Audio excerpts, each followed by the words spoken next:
Hi, my name is Yasmin with Robles Designs, where we create jewel-worthy websites and brands for entrepreneurs who are hell-bent on taking over the world.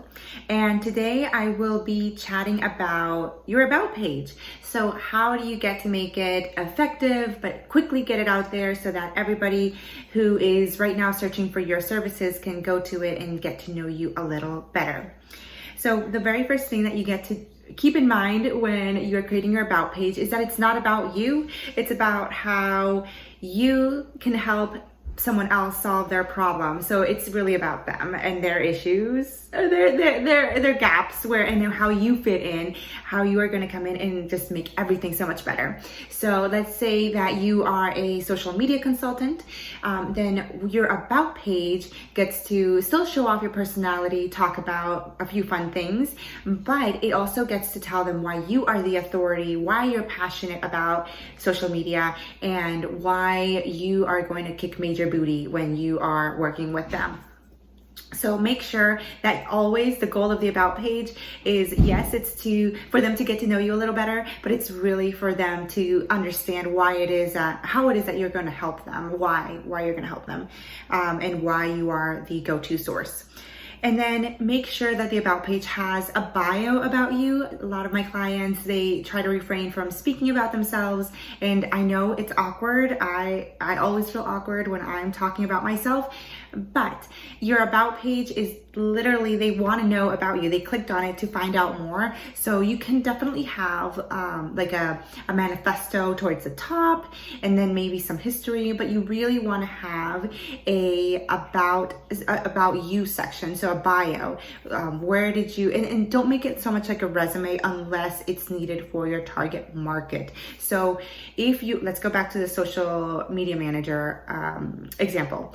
If you are a social media manager, they might not really care what school you went to, but they do care about the brands that you've worked with. They might not care about what internships you had, but they do care about the experience that you gained and how you have supported other businesses in growing. So keep that in mind for the bio, but really it also gives them a chance to learn a little bit about you. So if you're comfortable with sharing things like whether you have kids, whether you have dogs, or you're passionate about the community and in what aspects do you support women in business, insert that into the bio, because that is going to give them a glimpse of how you function. And people just like to know these facts. They like to stalk other people, and it's still professional. It still shows off that you're the resource for them. It just gives more personality. And then make sure you have a picture of yourself. Cameras these days are great. They can give you a pretty decent photo.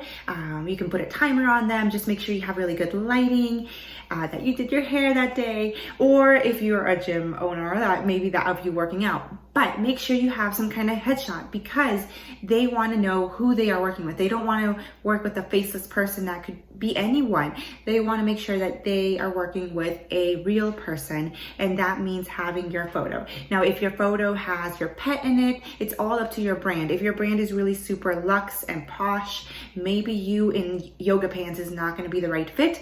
But again, if you are a person that sells yoga pants, then the headshot of you in some kind of workout gear might work. So make sure you have a picture of yourself. Then have a call to action. This is so often overlooked. Before we dive into the cool things that you can add to your About page, you have to have a call to action on your About page. So they are on your About page. They're interested in you. They're interested in finding out more, of learning about what you do on the side. Are you organizing races? Are you supporting other business owners? Are you volunteering? What are you doing? And then how are you an excellent person to help them out and give them a solution that they need? But then also tell them to give you a call, whether it's a button sending them to the contact page, and check out my other videos that I will be posting about a contact page and how to make sure that is optimized, but making sure that you give them a call to action on your About page, because they're interested. They're on your About page. So tell them what to do next and how they can work with you. A few cool things that you can have on your About page include a testimonial. especially when your bio starts to get a little lengthy, or your manifesto or whatever. A quote, or a favorite quote, or a testimonial can just break up the space. So for example, I'm reading all about you, and then give me a breather, and it's still a testimonial or a favorite quote that's still on brand, and you gave me like a pause, I digest what I just read, and then I continue reading your bio. So this is really great. So in case it starts to get a bit lengthy, you can use that section to give a breather. And then, so quotes, a testimonial, and then Instagram feed. Instagram is so cool because you can show off a lot of personality, but with visuals. So if you install your Instagram feed on the bottom of your About page, it just kind of gives a little personality, a little peek into you, into your brand, and you make sure that they don't link off into Instagram. I would prefer them to stay on your site, but it's nice to have that visual, and then you don't have to create any more graphics because it's already a visual platform, and it's a feed at the bottom of your page, and it just kind of closes everything off very nicely on the page.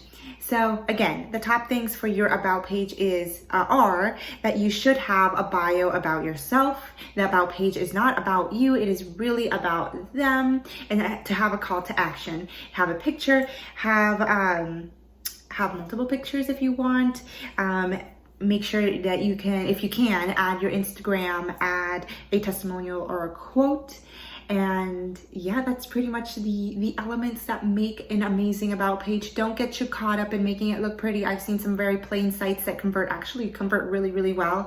So make sure that you're always keeping in your mind what the goal of the page is. So the About page is to tell them how you can help them and why you're qualified to help them, and then give them a call to action, tell them what to do next. So that is your tip.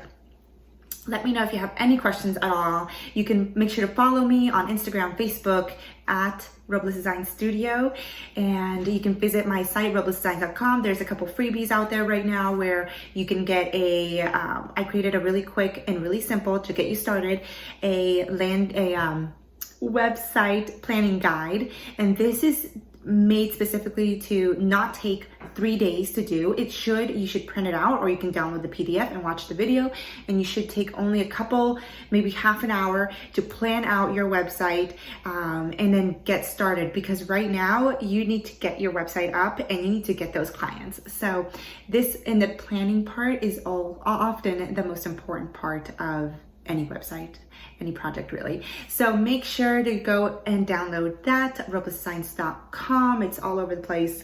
Follow me on Instagram at Robles Design Studio, on Facebook, and I will catch you in the next video. All right, bye.